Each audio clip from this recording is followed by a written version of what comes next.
Hey, all cheaters, and welcome to the Always Cheating Podcast. My name's Josh. I'm here with Brandon. Brandon, how are you? Josh, how are you? How are you, Brandon? I'll say it 3 times, 3 different ways, because I want to know how you are after the worst game week of all time. Are you shaking it off? At some point, I was annoyed like everybody, but I wasn't like mad. It was just so ridiculous. At some point, like the ridiculousness gets so bad that you're like, okay, whatever. Like it's hard to stay mad when it gets that ridiculous. Yeah, because at that point, who's at fault? Is it the game or is it you who is staying with the game for these many seasons? You know, it takes 2 to tango. Who's the sucker? Josh, yeah, exactly. Yeah, it feels more and more like week to week we're war correspondents on Always Cheating, and we're coming to you from the battlefield, and sort of like behind us is all of this insanity happening, and we're trying to make sense of it for our audience. And really, it's kind of like you gotta be here to understand what's going on in FPL right now. Yeah, I was trying to think, is it always this way? And do we? And is it every season that we do this? And then we're like, it's never been this chaotic. It's but actually every single season it's like this, and we just somehow forget. And it's because we trick ourselves that we keep playing. But I don't think so. I think that typically you have some good, solid weeks, and like every 6 weeks or so, you get a real stinker where things just don't go great. But I feel like what we've had are some like proper catastrophes this season, some like real, like virtually nobody blanks in your entire team level catastrophes. And that feels a little more unique. Like I would say Holland blanking at home to Bournemouth and Salah blanking away to Luton Town. Those are surprising and pretty unusual. They're not impossible. No one is ever 100% to score, assist, or anything like that, right? So I don't want to make it sound like this is, a statistical impossibility or something like that, but it is very unlikely. And I think Holland getting subbed at halftime, I suppose all of us who captained Holland like completely got away with one, right? Because I don't know about you, but I was assuming Salah was going to score. I don't know, like once Holland went off at halftime, I was like, well, Salah's going to score 6 goals with like 4 assists. It's going to be a 10-goal match. I did not have scraping out a 1-1 draw in the 91st minute on my, list of possibilities for that match. It was very, very unusual weekend, very surprising. I will say, to look at the positive here, you did make a good transfer. You made a nice, sensible, solid transfer. I know you only got 5 points from it, but compared to what I did, compared to what many other people did, I feel like you came off, pretty good. Oh yeah, I think it's commensurate with what everyone's feeling this week, that my net positive transfer was Mark Gahey in for 5 points, and I brought him in for Udoggy. Now, let's not get ahead of ourselves, though, because we're recording Sunday evening. Udoggy could have some miracle approach to match fitness and come in for a 20-pointer against Chelsea. Wouldn't be the first time. Yep. It wouldn't, but I know you brought in Matty Cash. Instead, I thought I was making the sober, safe play. I was like, Porra was the player I was leaning towards if I was going to make a move at all, and I think I was always kind of going to make a move because I was just a little worried about once Shar was an injury doubt. I felt like because then it's like I have Shar, Van Heck, and a confirmed injured Estupiñán, and I was like, well, I have a free transfer, and there's a chance I only have 2 defenders starting this week. I felt like I had to make a move. And then I was thinking about Forrest, and I was like, well, I don't know if A1E is going to be back yet. I don't think he is. And Chris Wood is out as well. And so I was like, well, and Villa have been, defending pretty well this season. And so I was like, well, a Forest match without any real forward with Villa and good form. It just felt like I was making like a really sensible move. And they play Fulham next week. I think they play Bournemouth the week after that. And then they concede like within the 5 minutes into the match. And then he gets pulled at the 58th minute. And then the real kicker, the real annoying thing for me was the Shar thing, because I was like, well, I better start. Typically, I would start Shar over Burn because Shar is occasionally on free kicks, tends to get more bonus points. And I was like, well, let me start. He's more handsome. They're both, Burn is handsome in his own 7 foot. I'm not a Burn hater over here, but I'm just saying, sounds like it. If you're comparing, if we're on The Bachelor, Char's going a little farther. No offense to Burn. I think you're right. He's probably going an extra round or two. That's fair. But I started Burn over Char for safety because I was like, well, just in case Char doesn't feel up for it or isn't feeling well, gets subbed off at halftime. I don't know. Who knows, sure, right? Yeah. Or maybe he's not quite healthy enough to start, but then he comes on and 10 minutes left to Char up. Samika style. I was going to say Char up the game, but then I said Char up the game. I was like, really, I got Char in the brain. So I started Burn over Char, and then Char plays the entire match, gets a clean sheet, and Burn gets subbed at halftime. And then I had Flecken as well. Flecken concedes a second goal right before the half, and then he gets subbed at halftime as well. So it's just zeros and ones all across the board. And I don't know. I mean, I guess I would be feeling more annoyed about it. I maybe there's a couple reasons why I'm not. One is, I think I'm on literally 17 points right now, I think, with just Sun to go. So it's going to be one of the worst game weeks I've ever had, unless Sun just like absolutely goes off tomorrow. But I think I have had 2 really good weeks. I'm up 2 million spots from those two good weeks. I've only gone back 600,000 spots from today's matches. So I'm still a net up on the last national break, and so it's just So and also we've got this UK trip coming up, and so I'm looking forward, not backwards, Brandon. I'm keeping my eye on the good stuff.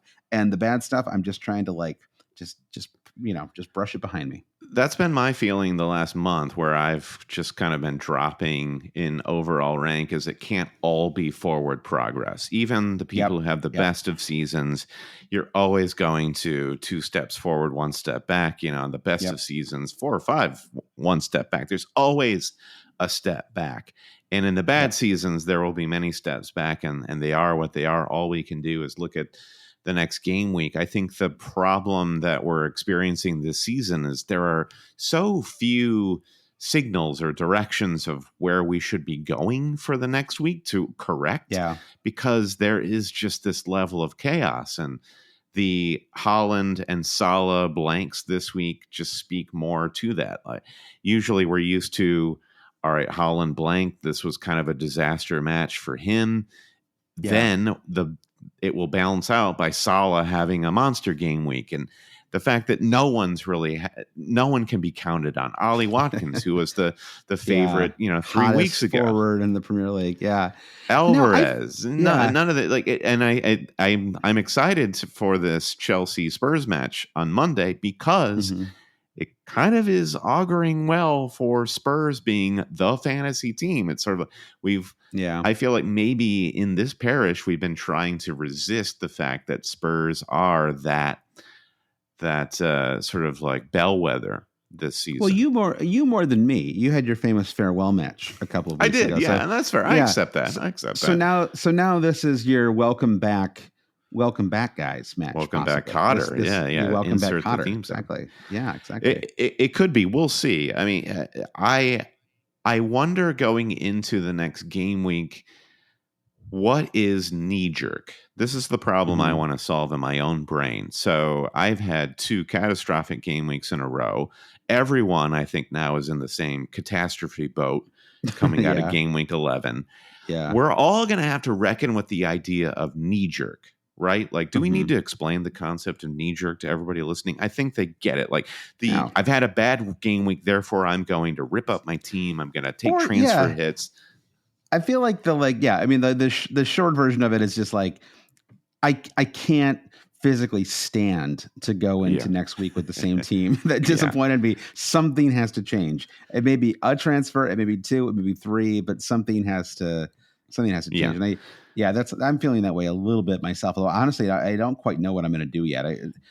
I've got 5 or 6 injured players, Brandon. So I need to figure out who's the most injured and who's the least. So we've got plenty more than 10 seasons of fantasy under our belt, and we can often fall back on conventional wisdom. And what I'm fearful of this season, Josh, is that conventional wisdom is totally out the window, or Yeah. I've just become totally untethered from it. So From the reality. knee jerk sort of becomes a viable strategy in this moment, in this season, because there is no conventional wisdom. It's like there is no strategy that seems to really be holding firm. Now, maybe Yeah. because we were numb to the Holland out strategy, we missed that boat, and it's sort of like all the helicopters came to save us, and we said, well, a boat will be coming soon. I'm Well, sure of it. yeah, I know the old Bible parable. I like you updated it with helicopters, but I think I mean the It's thing is, I mean 2023, Josh. Come on. Holland did score 16 points last week, so I'm not sure the Holland out thing was like a real. I'm still not totally convinced of the merits of that strategy.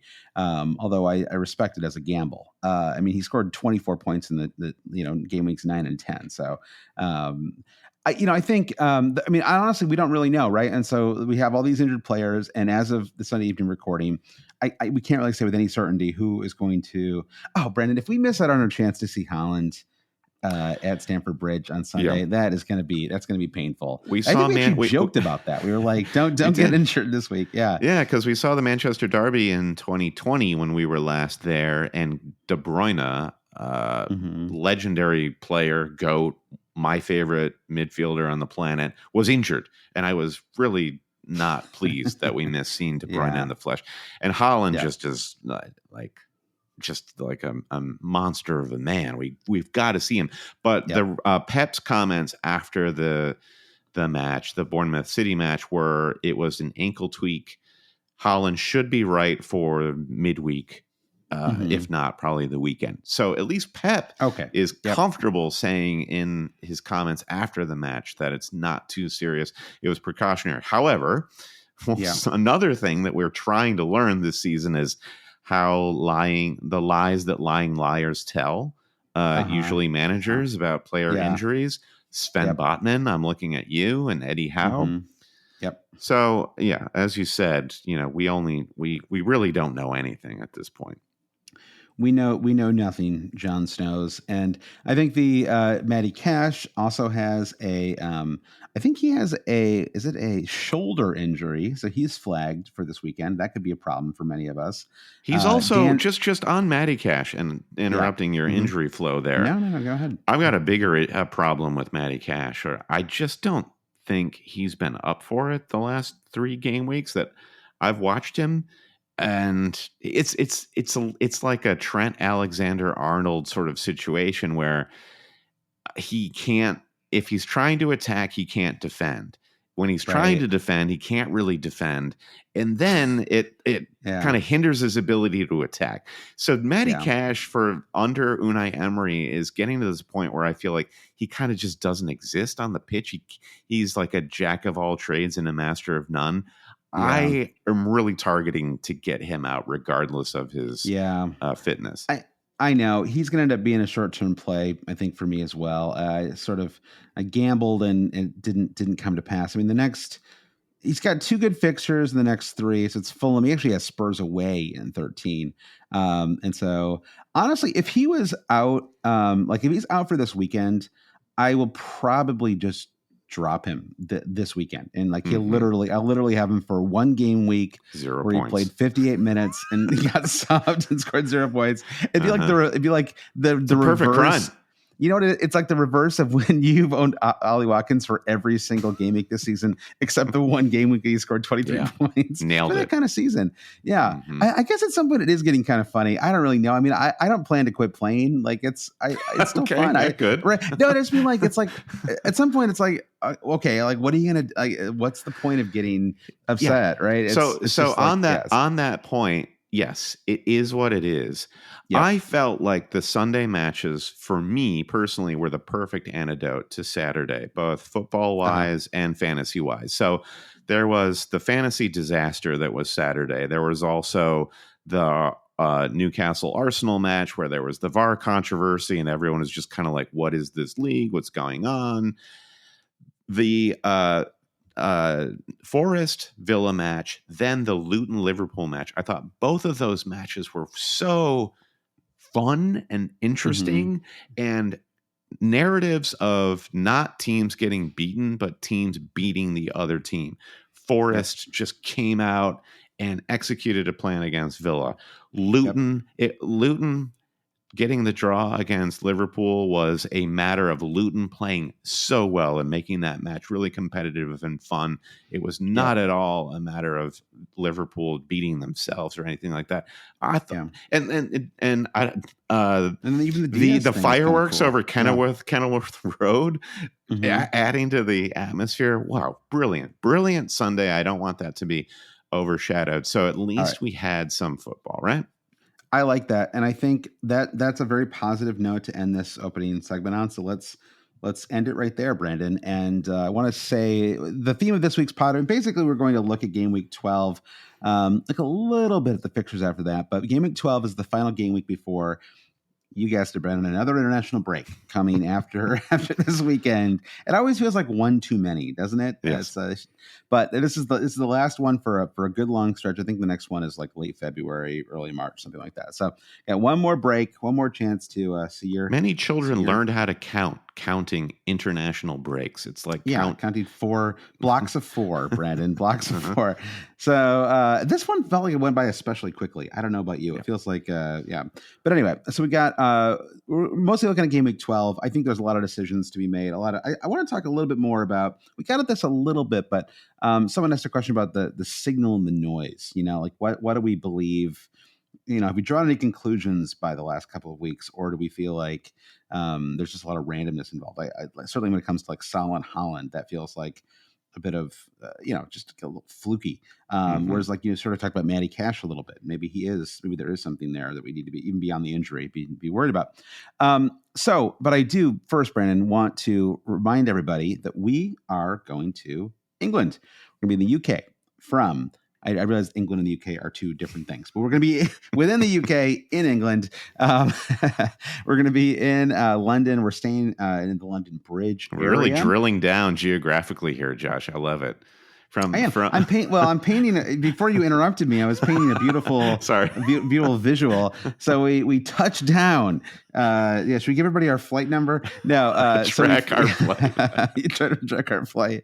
It's like that yacht tracker that they do, or not? It's not yacht, but like what's there's like an app where you can.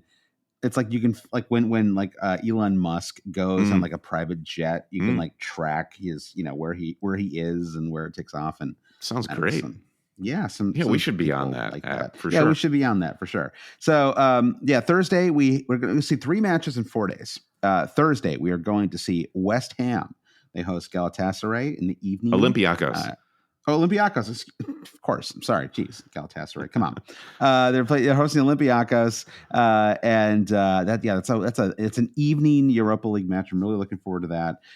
Cool to see Olympiacos as well. It's kind of fun. And then Friday we have our meetup at Belushi's. It's in the London Bridge area. So very convenient for us. I have no idea if it's convenient for anybody listening, but we hope to see you there. And I also, we've said this every time. This is our 3rd time going to the UK for one of these trips. And I think it's really important to say this because if you are a listener of the pod and you don't really have anybody else who listens to the pod, you don't really have any like people that and you're just sort of like listening in England, just sort of by yourself. And you're like, do I want to come to this? Is this going to be like a clubby sort of thing where everybody knows each other? No. Every time we've done this, we have met people who are in exactly that boat where they're like, I just enjoy listening to it. Yeah. And I just thought I'd come out and say hello. And there's people we really hit it off with at these events as well. So if you are around, and it's all free. So just, if you want to just come and have one drink, or not even, have a glass of water, whatever. Just come say hi and one chicken finger.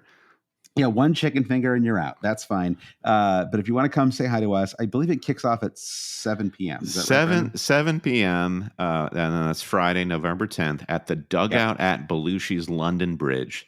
So that's on 161, 165 Borough High Street. Just Google Belushi's London Bridge. It'll take you right there. It should be very convenient to the London Bridge area, metro stations, tube stations, whatever you want to call them.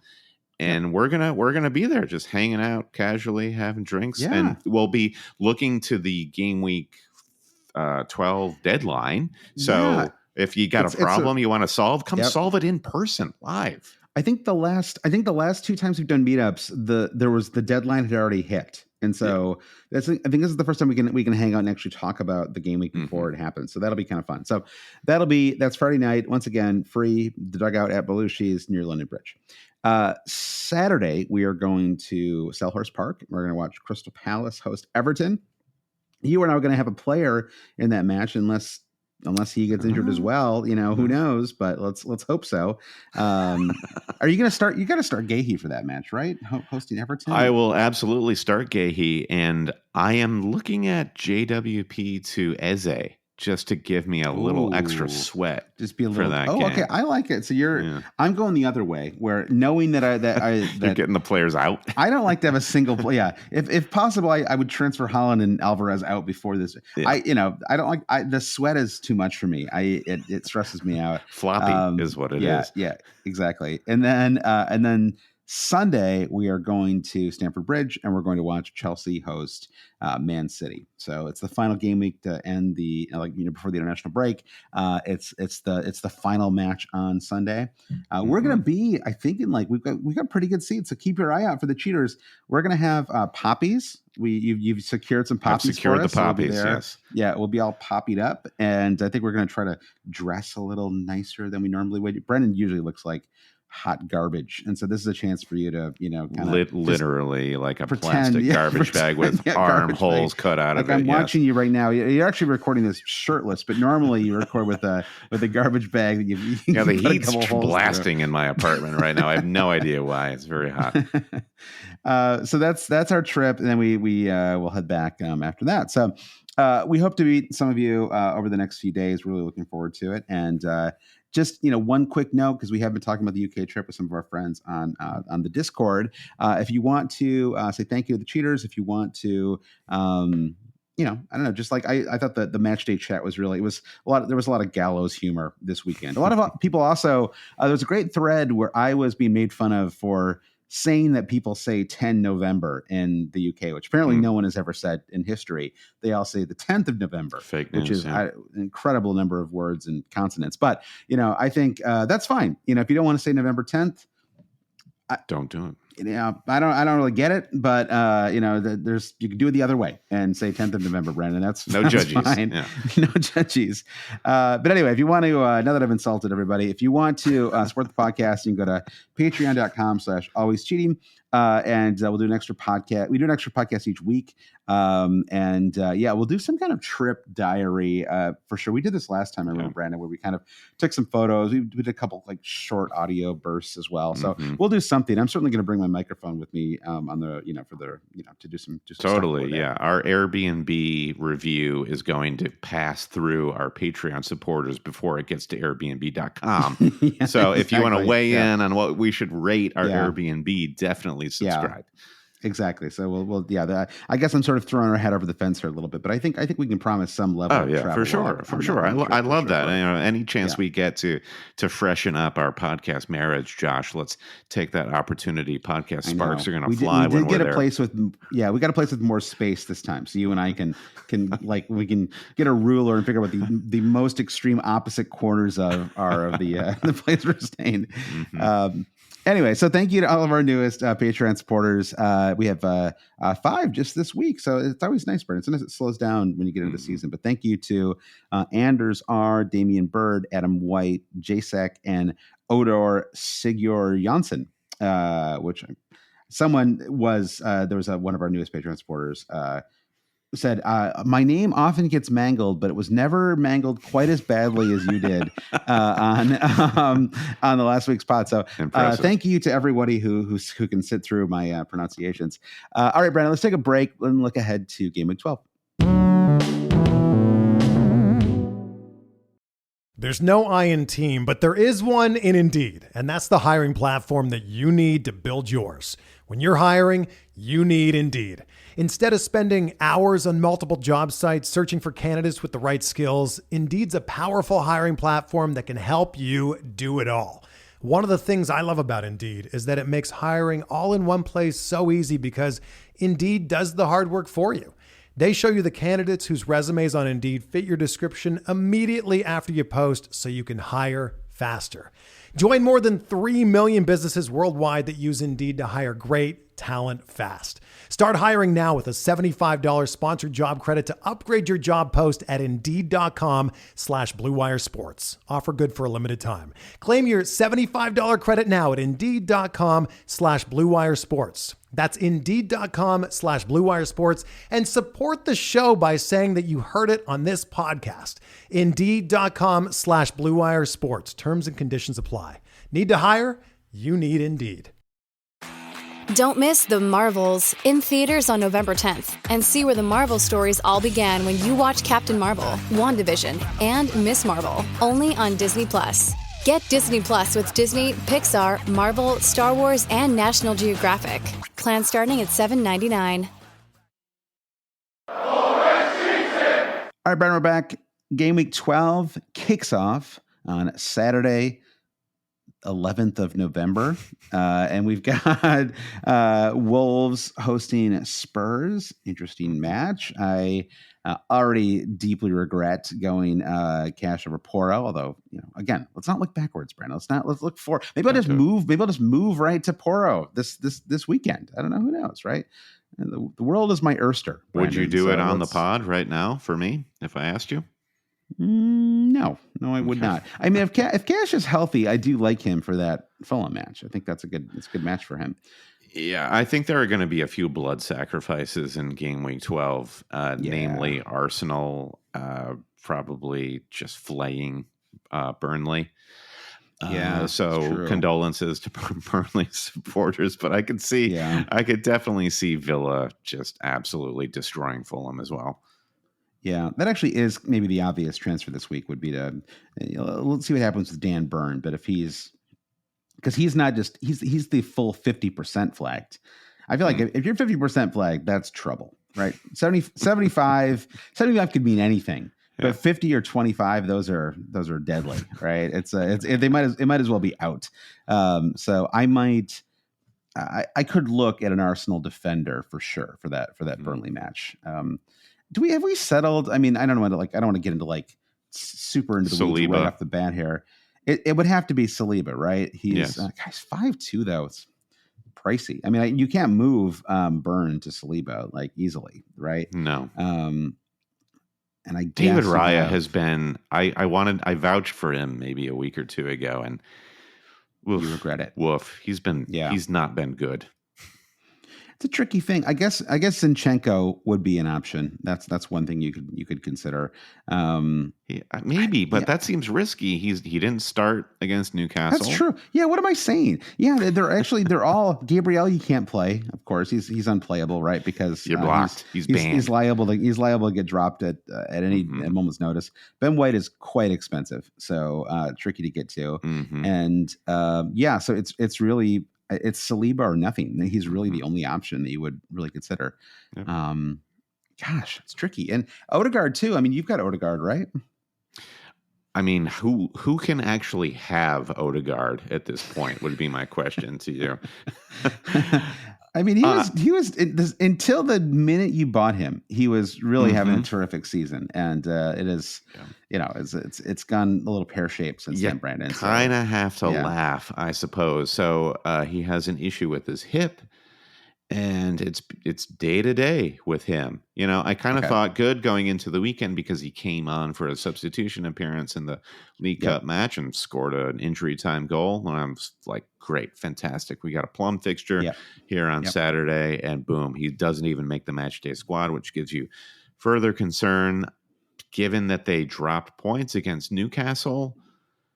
Is Arteta just too cute for his own good? He's messing around with, I don't know. This is probably not a tree that needs barking up. And also Arteta is going to be talked about mostly this week for him putting the PGMOL on blast. But to a dangerous level, I was can we just go? Can Arsenal just go win a bloody match? And just go win. So I'm troubled by what's going on with Arsenal right now.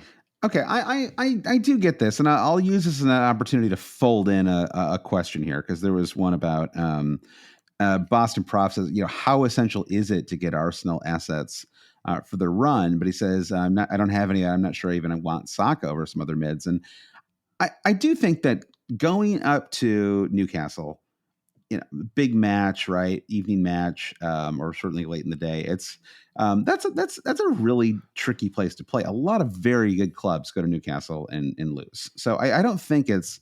I mean, the fact that they didn't look like it was not a very inspiring performance is obviously an issue. But they have. I mean, it's their first loss of the season. So I don't know that like we should be like totally going over the top here with Arteta. I think he's actually done a pretty good job all in all. No, this is not an Arteta out podcast. I think he's a great manager, and long may he reign at Arsenal. But you hit it there. What did we learn about Arsenal in that Newcastle match? Yeah, fair enough. Going to St. James Park with the team flying like Newcastle are, who knows what the result will be. My main issue with Arsenal in that match was I saw zero from them apart from the continued comedy that is Kai Havertz. Saka was completely invisible during that match, which, if a team with the ambitions that Arsenal has and your star winger is going to just recede into the background, huge problem, major problem. Yeah. So, and I wonder how much of that has to do with them missing Odegaard's presence in the midfield, and the fact that they still haven't. What I was thinking watching that match was Joe Linton was incredible during that match, and it reminded me of Xhaka having his inspired season under Arteta last season, and if Joe Linton could just switch to Arsenal, those transformative midfielders, and you got to give a lot of credit to Eddie Howe here for what he's done with Joe Linton. Yeah. That is what Arsenal, I think, are really missing right now, is a true battler in the midfield. Yeah, and I think they thought they had it, right? Oh, which I mean, I think you and I were not hugely enthusiastic about the Havertz move. I'd be surprised if you could go back and roll the tape and find us ever saying a single, possibly since he moved from the Bundesliga. I'm not sure we've ever been hugely enthusiastic about Kai Havertz, but yeah, I mean, this idea that like this kind of somewhat ineffectual forward was going to get moved back into the midfield, where he was going to just basically turn into a player we hadn't really ever seen, and in his time in the Premier League, it was always like a little fanciful, maybe like wishful thinking. Totally. And you look at Manchester City, who are kind of like the height of sort of continental football in the Premier League. And even so, under Pep, in the last 10 years, you have total battlers like Fabinho and now Rodri. Now, Declan Rice can certainly be that player for Arsenal. He's been great. I wonder if Declan Rice is just like, he's got too many jobs in that midfield at the moment. I'm not sophisticated enough to fully understand that, but they're missing something. And the injuries are really a problem, I think, too. I mean, I was just looking at their squad a minute ago. I mean, you have Timber going out. Honestly, that's been a problem as well, and I think that really would have been helpful, especially with Zinchenko being kind of in and out, and maybe he would have. I mean, I think that.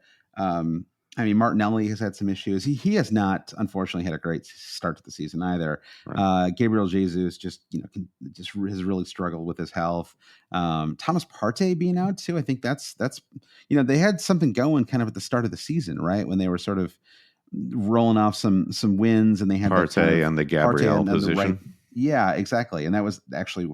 Well, yeah, I mean, I guess he was sort not of really that his. Well, he was playing as a right back, right? And then you had Ben White as a back in the center back role. That's right. Although Ben White's honestly been great as a right back too. So again, I don't want to like totally get on them, but to bring it back to fantasy, it's like you sort of look at the Odegaard situation, Martinelli struggling a little bit, and the worry with him always too is that if he's all it takes is him not having a bad match or two, and maybe Trossard gets a run, right? And so you can't totally trust him anymore fantasy wise, and then so you're kind of left with Saka, who I'm sure he'll do very well this weekend, but as we talked about in other pods recently, it's very hard to have Saka and kind of all of these other options. Like, it's just very hard right now as of this recording to say, yes, you should be dropping someone like Son or Madison for Saka. That just does not seem That's like the a only viable takeaway coming out of game week 11, Josh, strategy. is you should have Son and or Madison.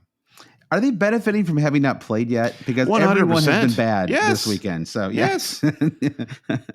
Yeah. So don't play it all. And then we can hope, the hope springs eternal, Brandon. So it should be an interesting match tomorrow. But anyway, okay. So let's stay on Arsenal for one more second here. I think that Nketiah is, he's cheap. I don't know. Let's say Haaland, it came to pass that Erling Haaland was confirmed out this weekend. Confirmed out.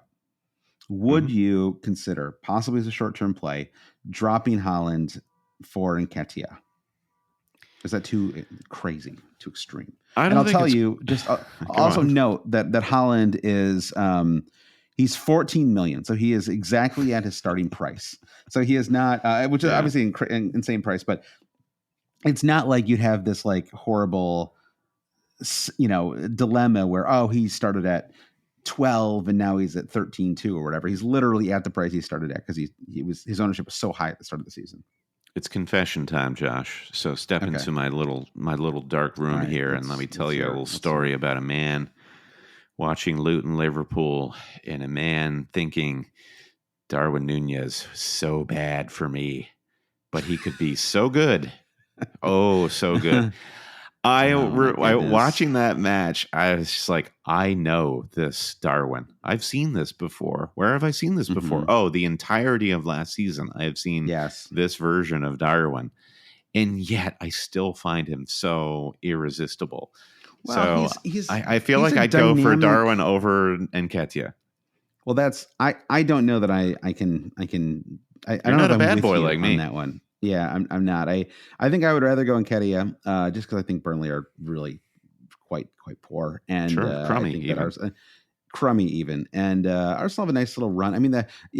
Gabriel Jesus is going to be back at some point, like in early December maybe. So there's a chance that, but I think that maybe that's fine because if I dropped Haaland, I wouldn't be dropping him for long term anyway. And like you said, he's probably fine. So this is just a sort of theoretical conversation. I think the Alvarez question is maybe one we have to start talking about a little bit more because it has been a frustrating couple of weeks for him. And I was kind of surprised in the Bournemouth match yesterday. I thought that he was getting out muscled in the box a lot. Like there were a couple times when he had the ball and a defender just kind of stood in front of him and he was like, I guess you can have the ball then, sort of like, all right, you can take it back. I don't want to like run through traffic. You can see why someone like Haaland is so, obviously Haaland is just a gigantic man, right? But like he's sort of, he loves to mix it up, right? It's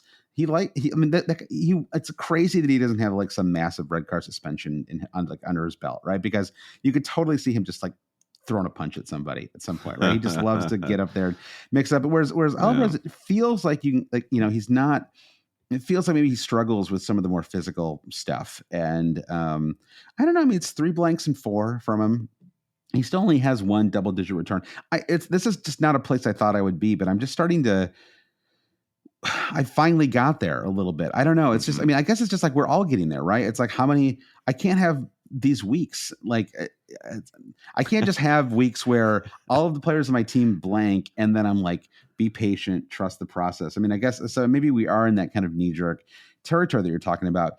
I kind of suspect that Alvarez will not end up moving because again, I have 5 flagged players in my team and I'm most likely going to have to solve one of those problems first. I'm not going to move Alvarez for a hit. Well, let's pull at that Alvarez thread. You say, I can't have this. I can't have this the blank situation from Alvarez. So therefore, I'm going to get who is not also suffering from the Alvarez disease that is blanks. Well, Nketiah and Darwin both blanked in game week 11. That's true. That's true. Do you move him to Archer and bench Archer and say the guys who are actually scoring goals get to be stuck on my bench forever? I guess I was thinking of Nketiah just because of the great Burnley fixture. I don't see Nketiah as like a great long-term option. Callum Wilson is an interesting option. I think that there's so much concern still about him and Isak rotating, but still even so, he has 7 goals on the season. He's 7.9 million. So Yeah. you can get there. It's not like such an insane price. I mean, Darwin is just I don't know. I mean, it's just so frustrating. Like he's just such a frustrating player, and I just feel like the second I got him, I would be itching to drop him, because I would just watch. I would watch one of these matches where he blew chance after chance after chance, and I'm just not good. Like I'm not good enough, like at taking the emotion out of the game to watch these games and then be like, well, the XG is there, so I'm not going to worry about the fact that he can't hit the broadside of a barn, right? It's like, that's just, the XG is there, and that's sort of what you have to kind of say when you have a player like Darwin. But maybe you're much colder than I am, like just sort of the way that you kind of move through the world. You have a kind of like a darkness, detachment, ice cold. You're the Iceman. That's what we all call you. And so, you tell me, Iceman, you think you can, you can do it? So this is what I'm trying to. We talked about knee jerk a little while ago, and is up down this season. Where like I'm talking about Alvarez and like, well, it's academically, it's there with Alvarez. It's not like he's missing matches. It's not like he's not starting. He's getting the minutes. He plays for the best team. Why can't you just stick it out and be patient with him? On the other hand, I am accepting that this season chaos is reigning, where otherwise you'd say fixture chasing is just like a path to hell and disappointment. I wonder if now we just need to fixture chase. Now we just need to jump from dude to dude. So I get the argument, and I don't think it's an ill-advised one to just start dropping players here or there and chasing good ones. The only thing it seems that we've learned is that the bad teams are really bad. However, that's not even true anymore, because Luton are good. Yeah, there was someone had a question. I thought I dropped in the running order, but maybe. Well, it doesn't matter. But it basically, I mean, Luton has at home been okay, so maybe I'm willing to soften on the target the Luton fixture when it's an away fixture. We did go match by match last week, and it hasn't been quite as honestly, when we did that on the pod, that was one of the reasons I felt okay about going with Holland over Salah. I was like, well, they haven't actually been like destroyed at home so far this season. They performed. We made well. the right call, Josh. Yeah. Oh, I know. I'm not here to argue about that. I mean, they scored 3 goals in the first half. He was like 70% to score in this match. Like it's, it was, what did they score? 6 goals in the end, like without breaking a sweat. Yeah, exactly. So, anyway, I'm not here to worry about it. Absolutely destroyed Bournemouth single-handedly. They didn't need any other players. On the pitch. Renata asked about him. Renata says, "Where did Doku come from? Is he someone we should be looking at, or do we wait and see if he stays good and stays in the lineup?" I'm willing to say he's going to stay good at the very least. That's the good. The good will stay 100%. And if you watch Grealish, Grealish had a great season last season as far as like the number of trophies that he won, but our man Grealish struggles for fantasy points. Yep. So that's out of the picture.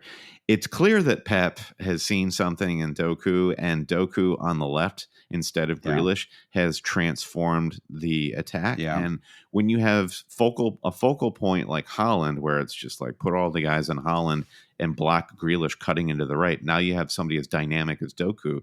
It's genius. Yeah.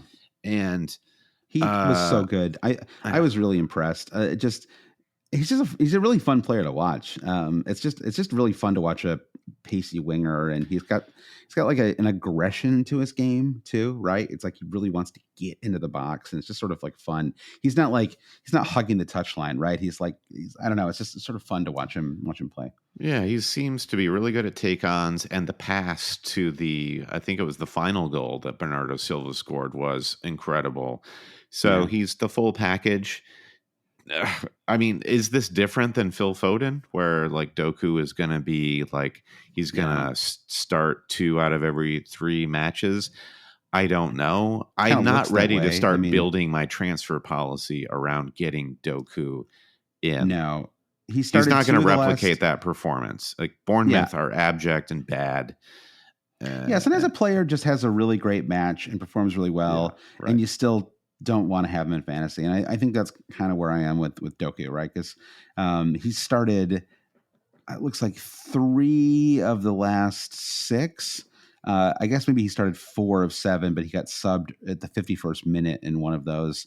So, it's like he's not really consistent, and he's actually blanked in 4 of his last 6 as well. And and outside of this remarkable performance, it was just 1 assist, right? It was 1 assist wrapped around 4 blanks. So I think he's a really fun player to watch, and he's cheap. So I mean, if you want to just like kind of jump on a form player just for fun, I don't mind it. And I actually don't even mind the Chelsea match. I in some ways I think that having these matches where the other team is also trying to win can be really good from a fantasy perspective for these players, right? It's sort of, especially a team like Chelsea. I mean, like the Newcastle match, I did think, and to be honest, like 1-0 was just not what I was expecting.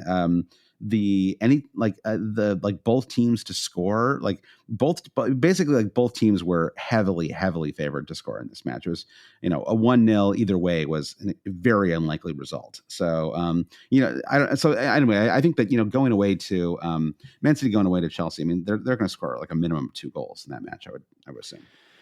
It could be fun, that match, for sure. Yeah, I'm with you. Doku find joy.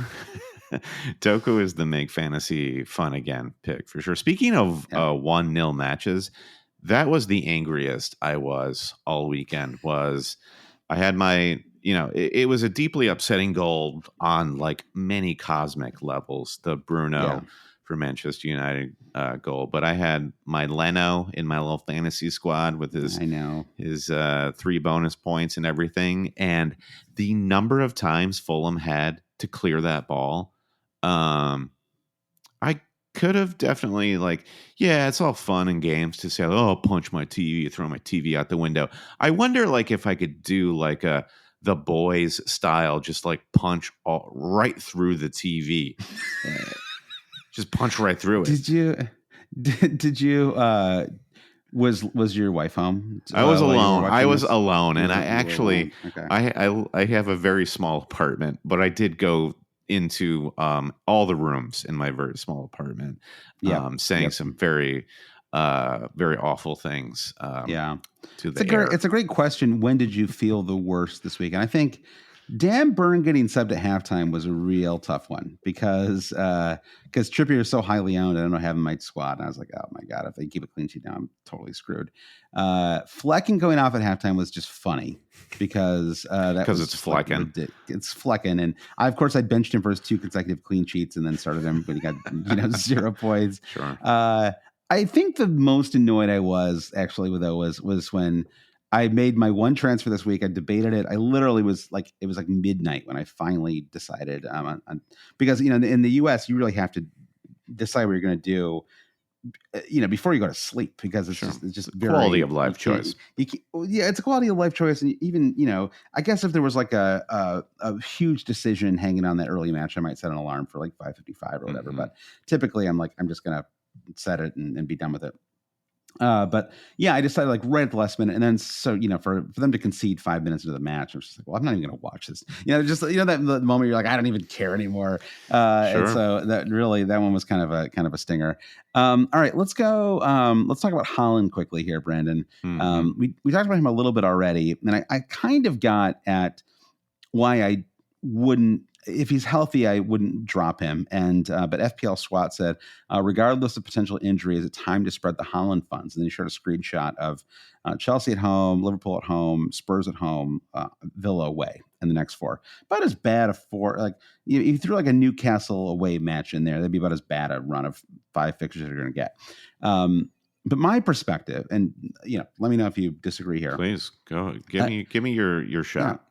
Well, I just feel like it's the only time anymore when Haaland isn't completely clogged out in the box is when they play a team that also feels like they've got a chance to win the match, right? And then you get a chance for Haaland to get the ball on the. I mean, it's not usually that he gets the ball on the break, right? But it's that somebody gets the ball on the break, and Haaland gets like a little bit of space, and that's when he's so dangerous. I mean, how many times have we seen Haaland, 1-on-1 or 1-on-2 with a couple of defenders, and that's just when he, just really shines. And so, so difficult fixtures to me are not a problem at all when it comes to Haaland. I see those as almost good opportunities. Sometimes I get nervous in these other matches where, I mean, I guess like maybe less with Man City because they always seem to kind of find a way. But yeah, sometimes when when you've got that home match against the team that just really isn't very good, you're like, are they just going to pack the box for the next 80 minutes and we're just going to have to hope for a penalty? Like that's what that's the solace sometimes, right? Where you're like, well,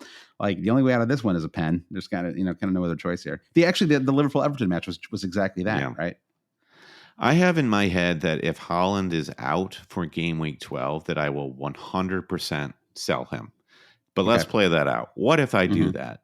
If I sell Haaland, the great benefit is I have all this cash to spread around my squad, and I'm going to upgrade to at least 2 positions. That money is going to be hard to get back. Meaning, I'm really going to struggle to get Haaland back in my fantasy squad unless I wild card or take hits. And I do not find that super appealing. I don't think there is, I feel like one of the themes right now is you can't really depend on any assets right now. So to say I'm going to take a flyer on this guy for 1 or 2 weeks and then I'll get Haaland back.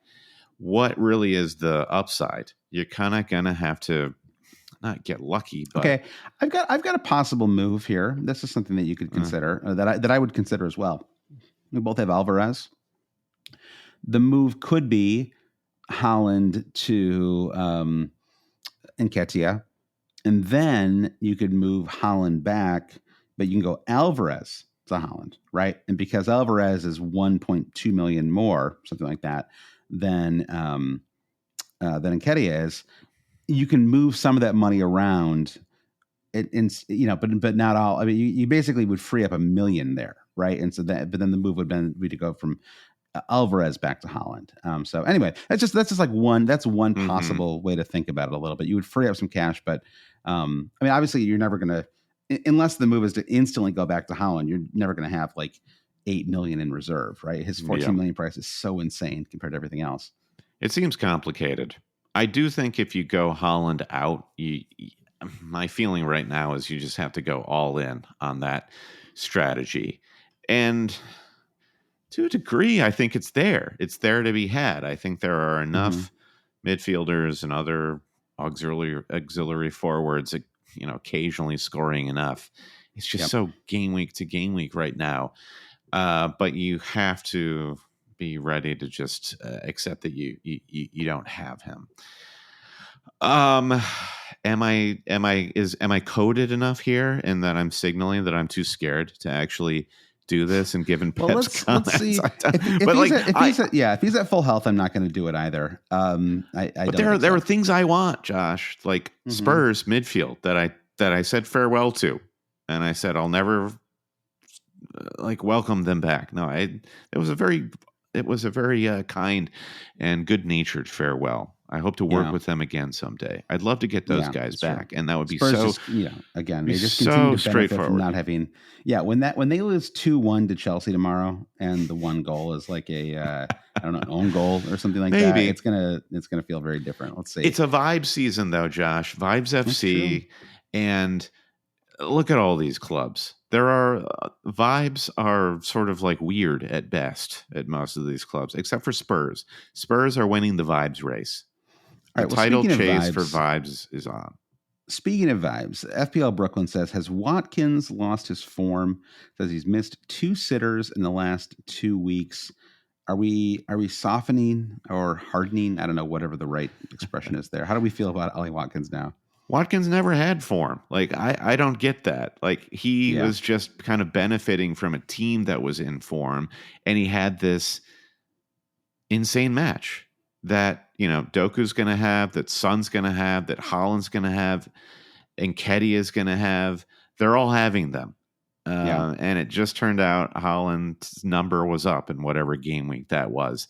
I think, and I'm not trying to fade Watkins. I think he's still a fantasy pick, definitely. Mm-hmm. But this is the player he is. So, if you don't like what you see, I don't think anything's necessarily changed with him. I actually think I think it's a total non-issue. The two blanks. I mean, it's just sort of just an annoyance, but not anything that. I mean, again, when we talk about like forwards that we can move Holland to, there's basically nobody. I mean, right? It's like they're all like really flawed, and Watkins is so consistent that's there's just really no reason to even like worry about him. I actually think that he's a sneaky decent captain pick for game week 12. My vice right now. Yeah. I think, and if you wanted to be a little different than I think, I mean, a Holland at full health will certainly have some captains. I think that Salah, Brentford at home will probably be the most captain player this week, which I think is a reasonable, very reasonable pick, especially if Fleckens. It's even bad if Fleckens out. I don't really know. I feel like I've never seen him do anything good. He's not a good keeper, I don't think.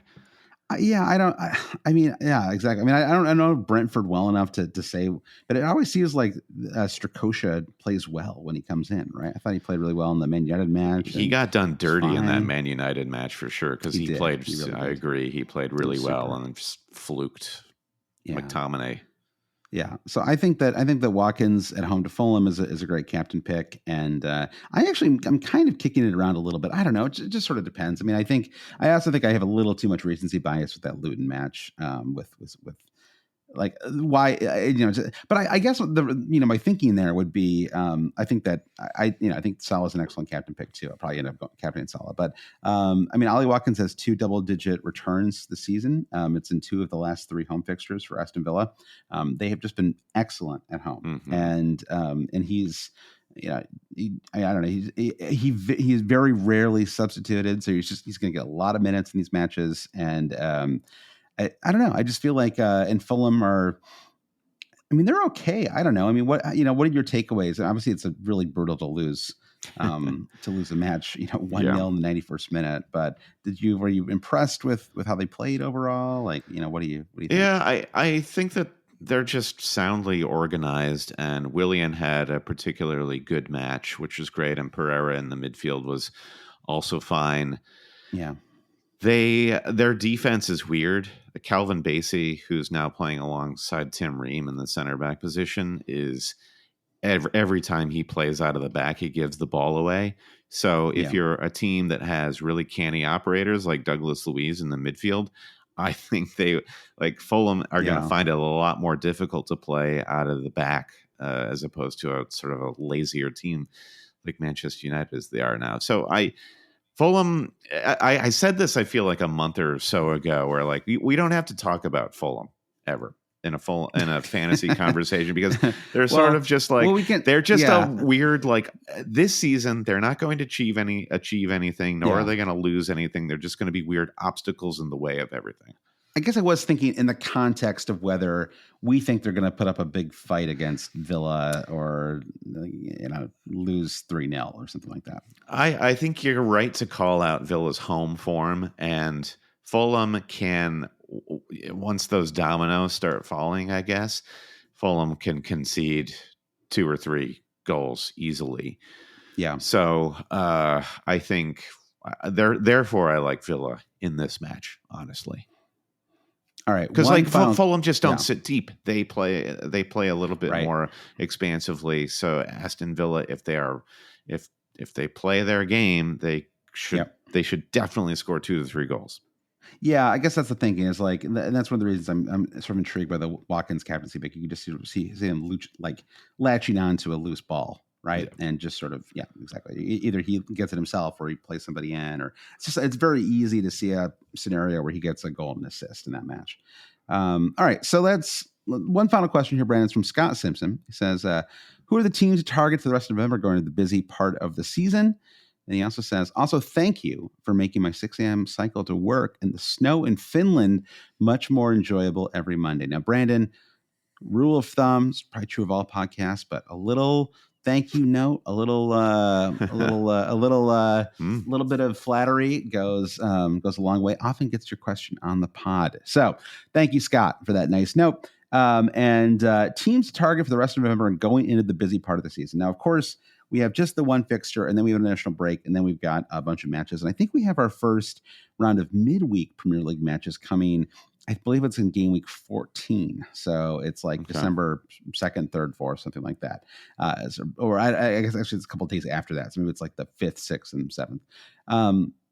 So that's coming around the corner here too. And just, a handful of teams that have a really nice run of fixtures, a handful that have poor fixtures. Brighton have an excellent run of fixtures coming out, Brandon. And they can't, they cannot keep clean sheets. And that's just always going to be the case with them. It's just, there's kind of no one you could even really have, right? With the Stupinan and Veltman, like, he's tempting because he's so cheap, but he's very dangerous. Like, you look at his, like, the minutes played, he's just always going to be a risk. It's just like, it feels like a recipe for a disaster to bring him in. And you could kind of, you could go with Dunk, but is it really worth spending, $5 million on a Brighton defender when how brutal that a worldie that he scored on Saturday, only to be ruled off. Very brutal.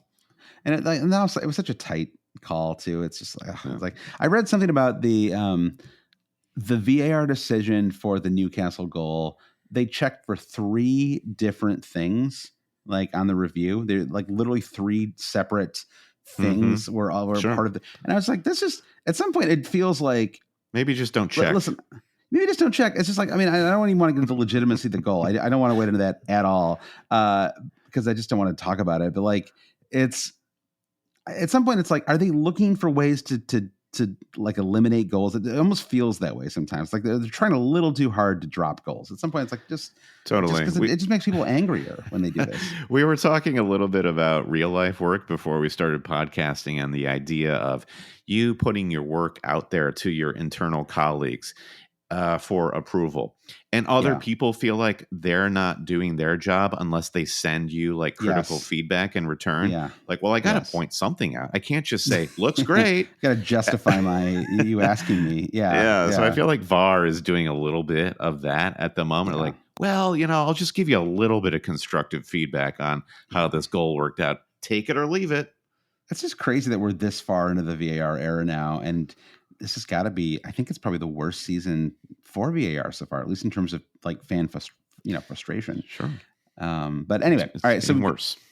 Yeah, it feels that way, unfortunately. So you have Brighton. So maybe Matoma. I mean, unfortunately, the up front, you this Ferguson, Pedro, et cetera, who's going to play is probably never going to get resolved. And so I just would not have either one. I wouldn't even try to resolve that. Brighton's league form, by the way, is terrible. They have not won a game since Bournemouth at home, September 24th. What is it? 1 draw and 3 losses, something like that. Yeah. In the last 4. Yeah. Pretty wild. It's not great, Bob. It's not great, and they've had a tough run, but still, I think it's Sheffield, Forest, Brentford, Burnley, 3 to 5 of those at home over the next few matches. So they're certainly, I think Matoma should be in the conversation for transfer options. And West Ham, I don't know, they feel like a stay away from me right now, even though they've got a nice run of fixtures. Your boys at Crystal Palace, Brandon, they've got a nice little run. So I like the Eze pick. I mean, he came on as a sub, 66 minutes, something like that. Our friend Danny Bean, Josh, reached out Friday night, and he asked me for some sensible advice. I gave him some sensible advice, and he said, forget it. I'm just bringing in Eze. I told him what I thought about that pretty pointedly. And of course, Eze comes on and gets an attacking return. So joke's on me. Danny's the GOAT. Yeah, you're right. Maybe, Are we overthinking this? Is maybe the theme of this season? Everyone stop thinking about it. A couple teams that have some tough runs. Chelsea, they've had a nice run for a while. It kind of comes to an end over the next few weeks. Man City, Newcastle, Man United, even away to Everton. I feel like it's starting to get to be a slightly trickier fixture. Now they've kind of righted the ship a little bit there. And they're like in 12th place now. I know it's like they're in the 16th place now, but they're fine. Are they 16th? But well. it feels better than that somehow. It does, doesn't it? And then I suppose it sort of depends on where you do the cutoff here. Villa are kind of down there as well. Mostly the next, I mean, I guess it is kind of tricky. They play Spurs away and they host Man City and Arsenal as well. But they do host Man City and Arsenal. And I think from a defending perspective, sure, maybe it's time to drop cash. But I certainly will not be dropping Ollie Watkins despite the bad run of fixtures. Yeah, I agree. Yeah, going for positivity with attacking assets, Yes. I think is the way to go. And Mbomo, somebody who should be mentioned anytime somebody talks about Fantasy Premier League this season. He continues to do it. He's got some pretty rotten fixtures as well. But all we have right now in our lives is Mbomo. That's all we have. Yeah. He's the only consistent asset right now. Yeah, and he's got a Luton Town fixture coming up soon, Brandon, as they all do, of course. But, I mean, eventually someone is going to make hay of a Luton Town fixture, right? It happened early on in the season. Like Raheem Sterling had his one great week against Luton Town. It was a thing that was happening. All right, so that is, I think we can kind of wrap things up here. Some final thoughts. I talked about captaincy a little bit. I'm just... Haaland, Salah, Watkins. So I guess kind of the same three we've always been talking about. There's a part of me that really does want to go with Watkins though, just to be a little bit different. Mm-hmm.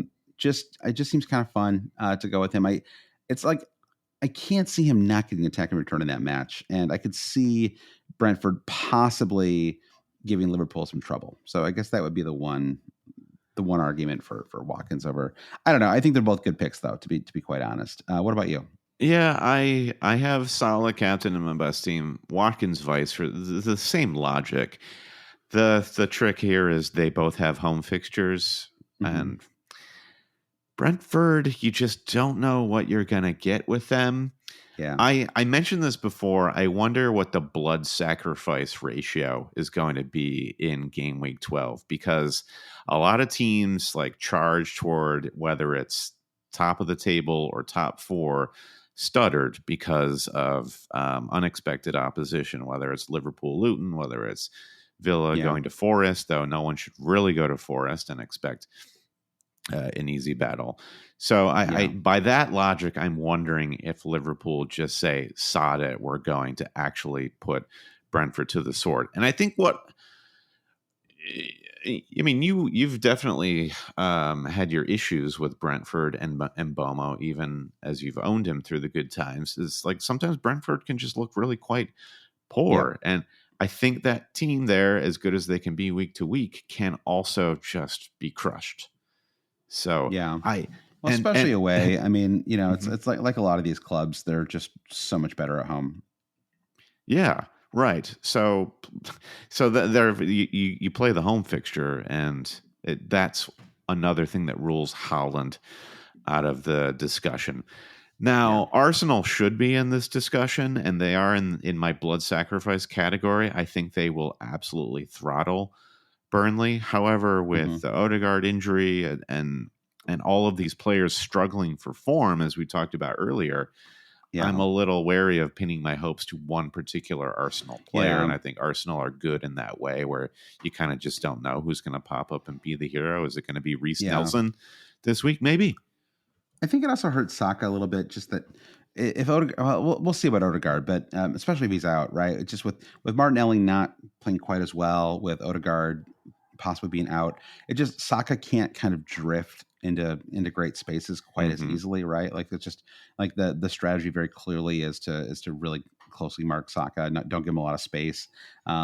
Now, granted, that's kind of always true, but I think it's even more so when you don't have Odegaard there to like really punish you, right? If you kind of step off him, and that's obviously where Odegaard. I mean, I think if Odegaard's healthy or like it looks like he's going to play this weekend, you probably have to just grit your teeth and keep him, right? Because definitely it's an excellent fixture.